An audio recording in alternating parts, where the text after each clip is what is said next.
Good morning બાળકો, બહુ જ સરસ મજાનું પ્રકરણ 3 ત્રિકોણમિતિ બરાબર છે. 10મા ધોરણમાં ભણીને આવી ચૂક્યા છો. આમ તો બહુ જ બેઝિક ભણ્યા હતા. અહીંયા આગળ વધુ આગળ અને ડિટેલમાં પણ ઘણું બધું છે. તમે જુઓ, સ્વાધ્યાય 3.1 આપણું પૂર્ણ થયું, ત્યારબાદ હજુ નોંધ જ ચાલે છે, ઇન્ફોર્મેશન ચાલે છે. બરાબર, 3.2 હજુ વાર લાગશે. બરાબર છે, 3.2 ની હજુ વાર લાગશે. ચાલો વાત કરતા હતા ઓલ એસટીસી ના નિયમની. એ પહેલા આપણે કંઈક એવી પણ ચર્ચા કરી ચૂક્યા કે એકમ વર્તુળ પર ખૂણા કયા કયા આવે. x અક્ષની ધન દિશા એટલે યુગ્મ પાઈ નક્કી થઈ ગયું. x અક્ષની ઋણ દિશા અયુગ્મ પાઈ એ પણ નક્કી થઈ ગયું. આ બંને વસ્તુ ખાસ યાદ રાખવાની. કોક તમને કે 501 પાઈ, કયો ખૂણો કહું છું બાળકો? 501 પાઈ. તો એ ખૂણો ક્યાં આગળ છે? તમને તરત જ આઈડિયા આવી જવો જોઈએ કે પાઈ નો સહગુણક અયુગ્મ છે, તો ઓબ્વિયસલી x અક્ષની ઋણ દિશા. 420 પાઈ, 420 પાઈ, પાઈ નો સહગુણક કેટલો? 420. તો એ ખૂણો ક્યાં આગળ? x અક્ષની ધન દિશા તરફ. બરાબર છે. આ ચર્ચા આપણે કરી ચૂક્યા. ઓલ એસટીસી ના નિયમમાં એ પણ વાત કરી ચૂક્યા કે પ્રથમ ચરણમાં બધા જ ત્રિકોણમિતિય વિધેય ધન આવે છે. બીજા ચરણમાં સાઇન અને કોસેક વિધેય ધન આવે. બાકીના ચારે ચાર વિધેય ઋણ આવે છે બીજા ચરણમાં. ત્રીજા ચરણની વાત કરું તો ત્રીજા ચરણમાં tan અને cot ધન આવે. બાકીના ચાર સાઇન, કોસેક, કોસ અને sec, આ ચારે ચાર વિધેય ઋણ આવવાના છે ત્રીજા ચરણમાં. ચોથા ચરણની વાત કરીએ તો cos અને sec માત્ર આ બે વિધેય જ ધન આવવાના, બાકીના ચારે ચાર વિધેય કેવા આવવાના? ઋણ. પહેલું ચરણ, પહેલા ચરણમાં કોઈ પણ બિંદુના યામ ધન ધન જાણો છો. બીજા ચરણમાં કોઈ પણ બિંદુ ઋણ ધન આ પણ ખબર છે. ત્રીજામાં ઋણ ઋણ, ચોથામાં ધન ઋણ જાણો છો. એકમ વર્તુળ પરનું કોઈ પણ બિંદુ cos θ sin θ જાણો છો. વાત આવી હવે પહેલા ચરણના ખૂણા એટલે કયા? મેં લખ્યું હતું છેલ્લા લેક્ચરમાં ઓલ એસટીસી માં પ્રથમ ચરણ ધન ધન અને અંતરાલ સ્વરૂપ લખ્યું હતું 0 થી π/2. પહેલું ચરણ એટલે વિવૃત અંતરાલ 0 થી π/2. બીજું ચરણ π/2 થી π. ત્રીજું ચરણ π થી 3π/2 અને ચોથું ચરણ એટલે 3π/2 થી 2π એવું કંઈક આવે. હવે 10મા ધોરણમાં એવું સૂત્ર ભણી ગયા હતા, sin 90 - θ બરાબર cos θ. sin 90 - θ is equal to cos θ કાં તો cos 90 - θ sin θ. આ બધું જ કામ તમે કરી ચૂક્યા છો. બરાબર છે. ઓલ એસટીસી ના નિયમમાં હજુ આપણે આગળ વધીએ છીએ. બરાબર, અહીંયા ટાઇટલ લખી દઉં છું ઓલ એસટીસી ના નિયમ. બરાબર, એની અંદર જ હજુ આગળ ઘણું કામ કરવાનું છે. ઓલ એસટીસી ના નિયમ.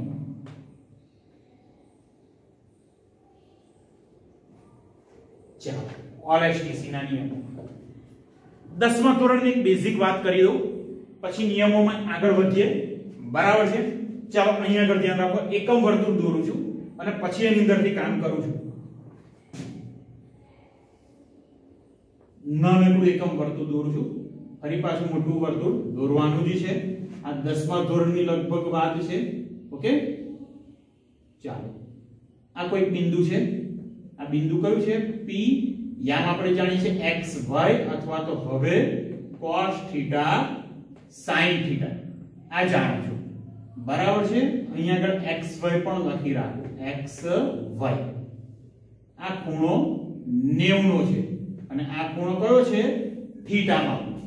નામ આપી દઈએ. મધ્ય બિંદુ છે, કેન્દ્ર O કહી દઉં છું. આ બિંદુને હું કહી દઉં છું Q. ત્રિકોણ OQP કાટકોણ ત્રિકોણ છે. O થી Q નું અંતર x અક્ષ પર છે. જો તો O થી Q નું અંતર કેટલું થવાનું? x અક્ષ પર તો x જેમ જેટલું. PQ નું અંતર y અને એકમ વર્તુળ છે તો આ ત્રિજ્યા થવાની 1 એકમ. અહીંયા આગળ OP એ ત્રિજ્યા થશે એટલે કે 1 એકમ. બરાબર, આ ઇન્ફોર્મેશન છે લખી રાખો, ધ્યાન રાખો.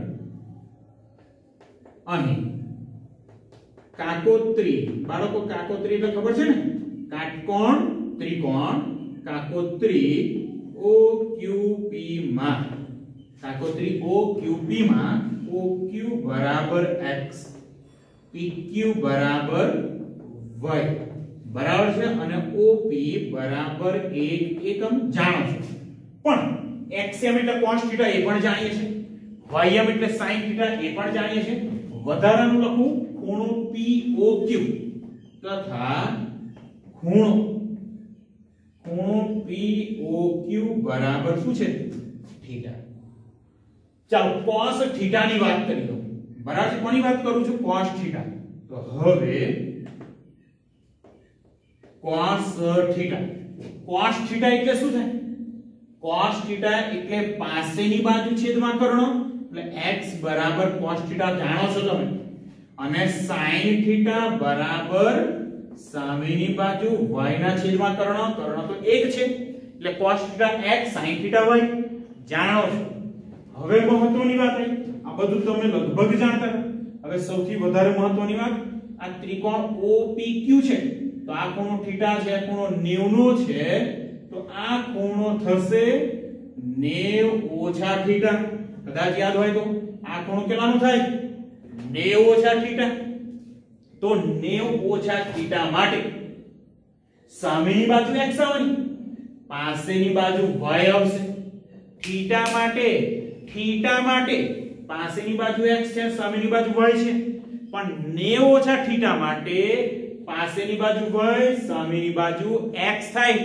ચાલો લખું છું કંઈક આગળ, જોતા રહેજો. તો therefore હવે 90 ઓછા થીટા ખૂણાનો ઉપયોગ કરું છું. cos 90 ઓછા થીટા, તો cos 90 ઓછા થીટા એટલે પાસેની બાજુ y છેદમાં કર્ણ બરાબર છે. અને આગળ વાત કરું sin 90 ઓછા થીટા, તો sin 90 ઓછા થીટા શું થાય? સામેની બાજુ છેદમાં કર્ણ એટલે કે x. પણ x બરાબર તો cos θ છે અને y બરાબર sin θ છે, તો મતલબ એવો થયો આ બંનેની કમ્પેરીઝન કરો તો therefore આપણે શું લખી શકીએ? cos θ બરાબર sin 90 ઓછા થીટા, અને આવી જ રીતે sin θ બરાબર cos 90 ઓછા થીટા બરાબર છે. એટલે 90 નો ખૂણો ક્યાં આગળ છે? જો તો ખાસ 90 નો ખૂણો y અક્ષ ઉપર છે એટલે કે π/2 બરાબર છે. એટલે અહીંયા મતલબ એવું થયો cos θ બરાબર sin 90 ઓછા થીટા બરાબર છે, એટલે π/2 માઈનસ થીટા, અથવા તો sin θ બરાબર cos 90 ઓછા થીટા એટલે π/2 માઈનસ થીટા. તમે જે 10મા ધોરણમાં સૂત્ર ભણ્યા છો એ સૂત્ર કયા હતા? sin 90 ઓછા થીટા cos θ, cos 90 ઓછા થીટા sin θ, tan 90 ઓછા theta cot θ, cot 90 minus theta tan θ, sec 90 minus theta cosec θ અને cosec 90 માઈનસ થીટા sec θ. આવી તમે વાત કરી ચૂક્યા છો ધોરણ 10માં.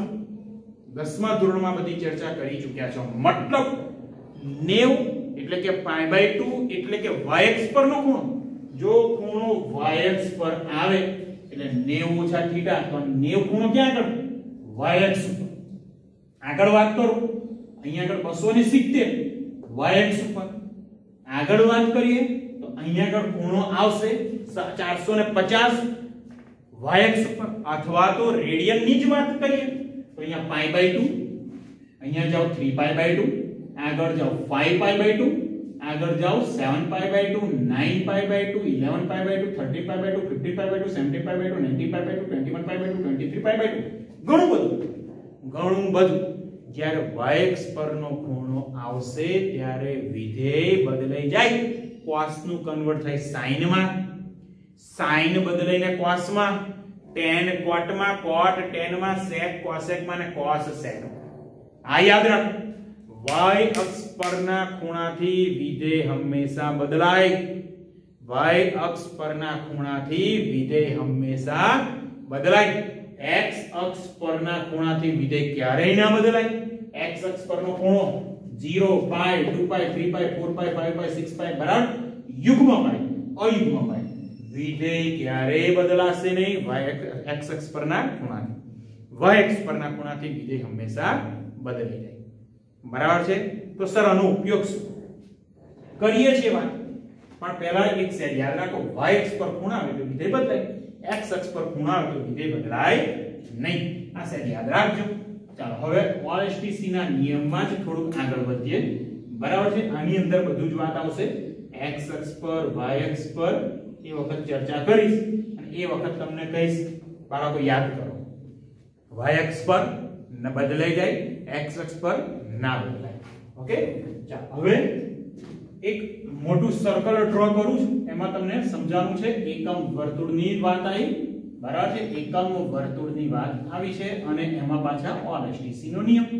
ઓકે. ઘણી બધી ઇન્ફોર્મેશન આપણે ભેગી કરીશું અને યાદ પણ રાખીશું. ઓકે. ચાલો તો અહીંયા આ x અક્ષ છે. x અક્ષની ઋણ દિશા, y અક્ષ અક્ષની ઋણ દિશા. આ ખૂણો 0 આવી ગયો. થીટાની કિંમત હું ઘડિયાળના કાંટાની વિરુદ્ધ દિશાની વાત કરું છું. ઘડિયાળના કાંટાની વિરુદ્ધ દિશામાં એટલે કે ધન ખૂણાની, અને તે પણ 0 થી માત્ર 2 π. બરાબર. 0 થી માત્ર કયું 2 π. ઓકે. ચાલો તો અહીંયા આગળ થીટા બરાબર આવવાના 0 જાણો. અહીંયા થીટા બરાબર આવશે π/, અહીંયા થીટા આવશે π અને અહીંયા આગળ થીટા આવશે 3π/, અને અહીંયા આગળ એક પૂર્ણ પરિભ્રમણના અંતે થીટા મળશે 2π. હવે પહેલું ચરણ એટલે બહુ જ ક્લિયર છે. ખૂણો 0 થી π/2 ની વચ્ચે આવે. ડિગ્રીમાં ખૂણો કહું તો 0 થી 90 ની વચ્ચે. તમને હું કહું 85 ડિગ્રીનો ખૂણો ક્યાં આગળ, તો તમે તરત બોલશો કે સર પહેલા ચરણમાં. કેમ? પહેલું ચરણ એટલે 0 થી 90. બરાબર. 60 ડિગ્રીનો ખૂણો ક્યાં આગળ? પહેલું ચરણ. 5 ડિગ્રીનો ખૂણો પહેલું ચરણ. પણ એવું કહું 95 ડિગ્રીનો ખૂણો ક્યાં આગળ? તમે કહેશો સર 90 કરતા વધુ. બીજું ચરણ એટલે 90 થી 180, π/2 થી π. હું કહું 175 ડિગ્રીનો ખૂણો. તમે કહેશો સર બીજું ચરણ. ત્રીજું 180 થી 270, 180 થી 270, 200 ડિગ્રી. ત્રીજું ચરણ 205 ડિગ્રી. ત્રીજું ચરણ. બરાબર છે. 261 ડિગ્રી. ત્રીજું ચરણ. ચોથા ચરણમાં 270 થી 360, 3π/2 થી 2π. બરાબર છે. 270 થી 360, 300 ડિગ્રી. ચોથું ચરણ 271 ડિગ્રી. એ પણ ચોથું ચરણ. બરાબર છે. 359 ડિગ્રી. સેમ ચોથું ચરણ. તમને આટલો આઈડિયા તો છે જ. પણ હું જનરલ ખૂણાની વાત કરું વ્યાપક રીતે. પહેલા ચરણનો ખૂણો 0 થી 90 ની વચ્ચે તો ખરો, પણ તમને એવું કે આલ્ફા નામનો ખૂણો પહેલા ચરણમાં છે, તો તમે એવું સ્પષ્ટ કહી શકો કે આલ્ફા એટલે 0 થી 90 ની વચ્ચેનો ખૂણો હોવો જોઈએ, અથવા તો 90 કરતા સહેજ ઓછો ખૂણો હોવો જોઈએ. તો પહેલા ચરણની અંદર ના ખૂણાને કેવી રીતે દર્શાવાય? તો પહેલું ચરણનો અંદરનો ખૂણો એટલે ખાસ π/2 માંથી કશુંક બાદ કરવું પડે. તો અહીંયા આગળ હું લખું છું π/2 માઈનસ થીટા મેં લખી રાખ્યા. π/2 માઈનસ થીટા. π/2 માઈનસ થીટા એટલે શું દર્શાવે? તો એ પહેલા ચરણનો કોઈ પણ ખૂણો દર્શાવે. π/2 એટલે 90. વિચારો થીટા બરાબર 5 લો તો 90 ઓછા 5 85 ડિગ્રી પહેલું ચરણ. 90 ઓછા 50 40 ડિગ્રી પ્રથમ ચરણ. એટલે π/2 માઈનસ થીટા એટલે પ્રથમ ચરણ દર્શાવે. 90 માંથી કંઈક બાદ કરવા પડે. હજુ આગળ જઈએ. π/2 માં કંઈક ઉમેરો અને π કરતા કંઈક ઓછું. બીજા ચરણનો જે ખૂણો આવવાનો એ π/2 થી મોટો પણ π થી નાનો. તો બીજા ચરણના ખૂણાને લખવું હોય ને બાળકો, તો તો એને લખાશે π/2 વત્તા થીટા અથવા પાઈ માઈનસ થીટા. પાઈ માંથી કંઈક બાદ કરો અથવા π/2 માં કંઈક ઉમેરો. ખાસ ધ્યાન રાખો, પહેલું ચરણ π/2 માઈનસ થીટા, બીજું ચરણ π/2 વત્તા થીટા અને પાઈ માઈનસ થીટા. ત્રીજું ચરણ ક્લિયર? હવે ત્રીજું ચરણ એટલે થશે પાઈ પ્લસ થીટા, કંઈક ઉમેરવા પડશે અથવા તો બોલો બાળકો શું કરવાનું? 3π/2 માઈનસ થીટા, 3π/2 માંથી કંઈક બાદ કરવાના છે, 3π/2 માઈનસ થીટા. ચોથું ચરણ 3π/2 થી આગળ વધવાનું છે પણ 2π થી કંઈક ઓછું. તો 3π/2 થી આગળ વધ્યા, અહીંયા મળ્યા 3π/2 વત્તા થીટા અથવા 2π થી કંઈક ઓછું તો 2π માઈનસ થીટા. હજુ પહેલા ચરણમાં જાવ તો 2π માં પાછા કંઈક ઉમેરવા પડશે તો 2π વત્તા થીટા. યાદ રાખો બાળકો, પહેલા ચરણના ખૂણા કયા કયા છે? બીજા ચરણ, ત્રીજા અને ચોથા. દરેકે દરેક ચરણમાં બે બે ખૂણા છે. પહેલું ચરણ π/2 માઈનસ થીટા અને પહેલું ચરણ π/2 માઈનસ થીટા અને 2π પ્લસ થીટા.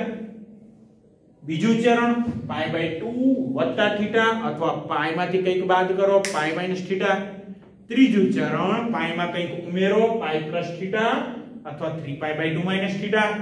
અને ચોથું ચરણ 3π/2 માં ઉમેરો અથવા 2π માં બાદ કરો, 3π/2 પ્લસ થીટા અથવા 2π માઈનસ થીટા. હજુ આગળ જવું છે 2π પ્લસ થીટા. બાળકો એકદમ વ્યવસ્થિત રીતે યાદ રહેવા જોઈએ. પહેલું ચરણ π/2 માઈનસ થીટા, 2π પ્લસ થીટા. બીજું ચરણ π/2 plus theta, pi minus theta. ત્રીજું ચરણ pi plus theta, 3π/2 minus theta. ચોથું ચરણ 3π/2 પ્લસ થીટા અને 2π માઈનસ થીટા. આ રીતે યાદ રહેવા જોઈએ. ખાસ યાદ રાખો. ઓકે, બિંદુઓ જાણો છો 1 0 0 1 -1 0 0 -1 બરાબર છે. નિયમ પાછો ખબર છે, લખી રાખું છું all STC. Okay, all STC. ચાલો અહીંયા આગળ બધા જ ખૂણાની વાત કરી દઉં. જોતા રહો.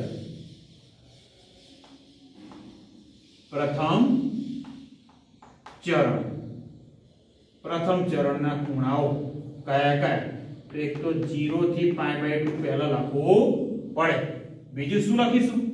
તો કે π/2 માઈનસ થીટા અથવા 2π પ્લસ થીટા. પહેલું ચરણ. બીજા ચરણની વાત કરું તો અહીંયા લખ્યું મેં બીજું ચરણ. અને બીજું ચરણ એટલે π/2 થી π નો ખૂણો અને કયા કયા માપ ખૂણા આવવાના? તો π/2 માં કંઈક ઉમેરવા પડે અથવા π માંથી કંઈક બાદ કરવા પડે. ત્રીજા ચરણની વાત આવી, અહીંયા લખું છું બાળકો. ત્રીજું ચરણ બરાબર છે. ત્રીજું ચરણ એટલે અહીંયા આગળ અંતરાલ આવવાનો π થી 3π/2. તો π ની અંદર કશું ઉમેરવું પડે અથવા 3π/2 માંથી કંઈક બાદ કરવું પડે તો લખાશે π વત્તા થીટા અથવા 3π/2 માઈનસ થીટા. આગળ વાત ચોથું ચરણ. તો અહીં આગળ આવશે ચોથું ચરણ. ચોથું ચરણ એટલે શું આવે? 3π/2 થી 2π. તો શું કરવું પડે? 3π/2 માં કંઈક ઉમેરો અથવા 2π માંથી કંઈક બાદ કરી દો. અહીંયા લખાશે 3π/2 માઈનસ થીટા અથવા 2π 3π/2 પ્લસ થીટા અથવા 2π માઈનસ થીટા. બધા જ ખૂણાની વાત મેં કરી દીધી. પહેલું ચરણમાં કયા કયા ખૂણા આવે, બીજા ચરણમાં કયા કયા, ત્રીજામાં કયા કયા અને ચોથા ચરણમાં કયા કયા ખૂણા આવે. ફરી વાત કરું, y અક્ષ પરના ખૂણાથી વિધેય બદલાય. y અક્ષ પરનો ખૂણો આવે એટલે વિધેય શું થઈ જશે? વિધેય બિલકુલ બદલાઈ જશે. બરાબર છે. પહેલી જ વાત આજના લેક્ચરમાં કરી ચૂક્યો છું. એટલે એ વસ્તુનું બિલકુલ ધ્યાન રાખજો. બરાબર છે. y અક્ષ પરનો ખૂણો આવે એટલે વિધેય બદલાય. ચાલો તો અહીંયા y અક્ષ પર કયા ખૂણા છે? જે વિધેય બદલાય, જ્યાં ખૂણા આગળ વિધેય બદલાય એની ચર્ચા કરીએ. તો અહીંયા આગળ તમને ખબર છે 90 - θ π/2 - θ એટલે વિધેય બદલાય છે. બરાબર છે. તો અહીંયા આગળ વિધેય આ બધી જ જગ્યાએ બદલાશે. જોતા રહેજો ખાસ. તો π/2 - θ આગળ વિધેય બદલાવાનું. કેમ? તો કે π/2 y અક્ષ પર છે. π/2 + θ આગળ વિધેય બદલાવાનું. કેમ? તો કે π/2 y અક્ષ પર છે. π આગળ નહીં બદલાય, 2π આગળ નહીં બદલાય, કારણ કે π અને 2π x અક્ષ પર છે. સેમ એવી રીતે y અક્ષ પર બીજો કયો ખૂણો? 3π/2 - θ અને 3π/2 + θ. આ બધા આગળ વિધેય બદલાવાનું. બરાબર છે. ધ્યાન રાખો કેવી રીતે આપણે કામ કરવાનું છે. કુલ 6 વિધેય પહેલા ચરણમાં, 6 વિધેય બીજા ચરણમાં. બરાબર છે. પણ આ ખૂણાને ધ્યાનમાં રાખીને 6 વિધેય લખવાના છે. અને આ વિધેયને ધ્યાનમાં, આ ખૂણાને ધ્યાનમાં રાખીને 6 વિધેય. એટલે પહેલા ચરણમાં 12 વિધેય લખીશું. બીજા ચરણમાં 12, આ બંને ખૂણાને ધ્યાનમાં રાખીને. ત્રીજા ચરણમાં 12 અને ચોથા ચરણમાં 12 વિધેય. ટોટલ 12 + 48 વિધેય આપણે લખવાના છે. આ તો ધન માટે. ઋણ માટે બીજા 48, ટોટલ 96 વિધેય આપણે લખવાના છે. બરાબર છે. એટલે ખાસ આ ધ્યાન રાખો કે પહેલા ચરણનો ખૂણો π/2 - θ 2π + θ. બીજું ચરણ π/2 + θ, π - θ, π + θ, 3π/2 - θ. ચોથું 3π/2 + θ અને 2π + θ. હવે ધ્યાન રાખો એક જનરલ વાત કરી દો. જે પહેલા ચરણના 12 ખૂણા લખવાના કે પછીના લેક્ચરમાં 48 વિધેયની વાત કરવાના અને ખૂણા લેવાના છે ટોટલ 8. બરાબર છે. એટલે આ લેક્ચર કમ્પ્લીટ કરી દેજો. પહેલા ચરણમાં કયા કયા ખૂણા આવે, બીજામાં કયા, ત્રીજામાં કયા, ચોથામાં કયા અને પાંચમામાં કયા ખૂણા આગળ વિધેય બદલાય. બરાબર છે. y અક્ષ પર જે ખૂણો આવે અહીંયા જો π/2 છે, y અક્ષ પર છે. 3π/2 y અક્ષ પર, 2π x અક્ષ પર, π x અક્ષ પર. બરાબર. તો તમને ક્લિયર છે કે y અક્ષ પર ખૂણો કયો છે અને x અક્ષ પરનો ખૂણો કયો દર્શાવે છે. તો જ્યારે y ની વાત આવે ત્યારે વિધેય બદલી દેવાનું. sin નું બદલાઈને શું થાય? cos, cos નું sin, tan cot, cot નું tan, sec નું cosec, cosec નું sec. ક્લિયર? આગળ વધો. હવે આપણે એવું જાણીએ છીએ x અક્ષની ધન દિશા એટલે કે યુગ્મ પાઈ. એટલે કે યુગ્મ પાઈ. તો યુગ્મ પાઈ વત્તા θ. ધારો કે 4π + θ કોઈ પહેલું ચરણ, 6π + θ તો 6π થી આગળ વધો કોઈ પહેલું ચરણ, 500π વત્તા θ કોઈ પહેલું ચરણ. તો પહેલા ચરણના ખૂણા માટે આપણે શું લખી શકીએ? યુગ્મ પાઈ વત્તા θ. તો તમને થશે સર યુગ્મ પાઈ ઓછા θ ચોથું ચરણ થાય ને? બહુ સરસ. યુગ્મ પાઈ ઓછા θ એટલે થઈ ગયું ચોથું ચરણ. એવી જ રીતે અહીંયા વિચારો અયુગ્મ પાઈ વત્તા θ ત્રીજું અને અયુગ્મ પાઈ ઓછા θ એટલે થઈ ગયું બીજું ચરણ. જો પહેલા અને ત્રીજામાં વત્તા આવે છે યુગ્મ પાઈ વત્તા θ, અયુગ્મ પાઈ વત્તા θ. બીજું ચોથું અયુગ્મ પાઈ ઓછા θ, યુગ્મ પાઈ ઓછા θ. સિમ્પલ તમે આ રીતના યાદ રાખો. અહીંયા યુગ્મ પાઈ છે, આગળ વધવું છે, ઉમેરવા પડશે એટલે યુગ્મ પાઈ વત્તા θ. પાછું આવું છે, ઘટાડવા પડશે તો યુગ્મ પાઈ ઓછા θ. અહીંયા અયુગ્મ પાઈ છે, આગળ વધવું છે, ઉમેરવા પડશે તો અયુગ્મ પાઈ વત્તા θ. પાછું જવું છે, ઘટાડવા પડશે અયુગ્મ પાઈ ઓછા θ. બરાબર છે. તો પ્રથમ ચરણ, દ્વિતીય ચરણ આ બધાની ફરીથી વાત કરી લો. સેજ જોતા રહેજો. હવે વાત આવી પ્રથમ ચરણ. તો પહેલા ચરણમાં ખૂણા પાછા બીજા કયા મળે? બરાબર છે. પહેલા ચરણના ખૂણા યુગ્મ પાઈ વત્તા θ. અહીંયા આગળ લખી લઉં યુગ્મ પાઈ વત્તા θ અથવા તો એને શું લખી શકો?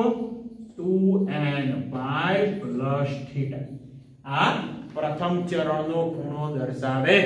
બરાબર છે. પ્રથમ ચરણ 2n પાઈ પ્લસ θ.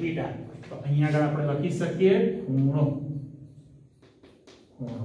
બરાબર છે. વાત કરીએ હવે બીજા ચરણની. તો બીજું ચરણ તો બીજું ચરણ એટલે શું આવે બાળકો? બીજું ચરણ અયુગ્મ પાઈ ઓછા થીટા. તો અહીંયા આગળ લખી લઉં છું ખૂણો બરાબર ખૂણા બરાબર અયુગ્મ પાઈ ઓછા થીટા. અયુગ્મ પાઈ આપણે લખ્યું હતું આગલા લેક્ચરમાં 2n + 1 પાઈ ઓછા થીટા. તમને કો કેવું કે 501 પાઈ ઓછા થીટા ક્યાં આગળ? તો ઓબવિયસ છે બીજા ચરણમાં 501 પાઈ વત્તા થીટા. અયુગ્મ પાઈ વત્તા થીટા ત્રીજું ચરણ. બરાબર છે? આ રીતના તમને બહુ જ ક્લિયરલી ખબર પડી જશે. અહીંયા લખ્યું મેં ત્રીજું ચરણ. જોતા રહેજો ત્રીજું ચરણ. ખૂણાના માપ કેવા આવશે? અયુગ્મ પાઈ વત્તા થીટા. પણ અયુગ્મ પાઈ એટલે શું? 2n + 1 પાઈ વત્તા થીટા. ઓકે? અને છેલ્લું ચરણ ચોથું ચરણ. તો અહીંયા આગળ મેં લખી દીધું ચોથું ચરણ. ચોથા ચરણનો ખૂણો કયો? તો અહીંયા આગળ ખૂણાનું માપ લખીએ આપણે. ખૂણા બરાબર ચોથા ચરણમાં શું આવે છે? યુગ્મ પાઈ ઓછા થીટા. તો અહીંયા આગળ આપણે લખીએ યુગ્મ પાઈ ઓછા થીટા. યુગ્મ પાઈ એટલે મળવાના 2n પાઈ ઓછા થીટા. ઓકે? તો અહીંયા આગળ બધા ખૂણા સેટ યાદ રાખજો. આજના ટોપિકમાં ખાસ યાદ રાખવાનું y અક્ષ પરના ખૂણાથી વિધેય બદલાય, x અક્ષ પરથી બદલાતું નથી. બીજું પહેલા ચરણના ખૂણા π/2 - θ 2π + θ. બીજું ચરણ π/2 + θ π - θ. ત્રીજું π + θ 3π/2 - θ. ચોથું 3π/2 + θ અને 2π - θ. આ y અક્ષ પરના ખૂણા વિધેય બદલાશે, અહીંયા વિધેય બદલાશે નહીં. આ ખાસ આજના લેક્ચરનું તારણ છે. આગલા લેક્ચરમાં વધુ આગળ OLSTC ના નિયમની જ વાત કરીશું. ઓકે બાળકો? આજનો લેક્ચર 2 વખત જોવાનો આગ્રહ છે. ઓકે.